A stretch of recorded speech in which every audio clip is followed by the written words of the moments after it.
Bienvenidos a nuestra edición de Notidiario para el día de hoy. Continúan en aumento los casos de robo, tanto en negocios como en casas. El Cuerpo Policial de Curazao está haciendo un análisis de esto, ya que el impacto está siendo cada vez más alto, sobre todo en tan solo el periodo entre el 24 al 30 de enero. Las entradas a las casas las están logrando a través de romper puertas o ventanas, y los reportes que han realizado han sido principalmente en horas entre 11 a 2 y 15, principalmente en lugares como Cerro Fortuna, Juliana Dorm, entre otros, mientras que en el caso de los negocios ha sido principalmente en horas de la madrugada, en lugares como Zelandia, Hueto, Gossi, Sowax, por ejemplo. De igual forma, entrando a los lugares a través de forzar las puertas o quebrar las rejas. También ha continuado subiendo los casos reportados de violencias en casa, 8 en los últimos días, repartidos entre los últimos 4 días de la semana, en lugares como Cerro Fortuna, Panekuk, Musenberg, entre otros. El día de ayer, el ministro encargado del turismo, Lisandro Sinji, se ha reunido con 4 representantes de los taxistas e indicó que no va a tolerar más las acciones que están realizando delante de los turistas al bloquearles el paso en el momento de disfrutar de la isla. La molestia de ellos empieza por el hecho de que ya han llegado acá con servicios previamente adquiridos, lo cual no había sido así en años acá.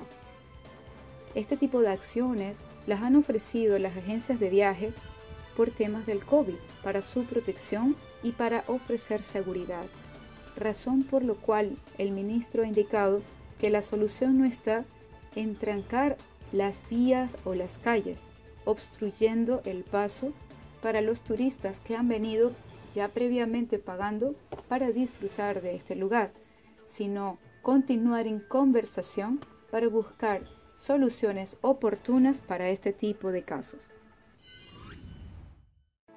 Y todo apunta a que sigue implicado el ex policía en el caso del robo de los 600 kilos de coca que han decomisado recientemente.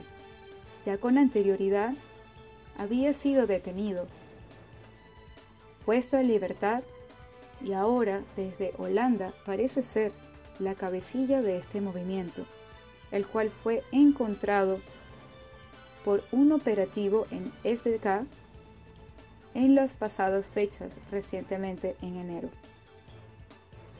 Actualmente la policía sigue en investigación, pero todo apunta a que han encontrado a gran parte de la banda. Y ahora nuestras noticias internacionales. Un aluvión provocado por lluvias torrenciales dejó al menos una decena de muertos el lunes en Quito, tras arrasar una cancha deportiva.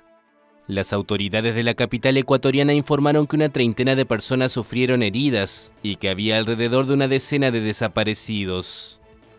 El aluvión, que se originó en las faldas del volcán Pichincha, afectó al sector de La Gasca, que viene soportando fuertes aguaceros. El alcalde de Quito indicó que la lluvia del lunes fue de 75 litros por metro cuadrado, cuando se pronosticaba de 2 litros por metro cuadrado. La zona de la emergencia además sufrió la interrupción del servicio eléctrico por la caída de postes. Unos 60 militares también fueron movilizados para apoyar labores de búsqueda y rescate a cargo de bomberos y policías, que en la noche removían escombros acumulados tras el aluvión.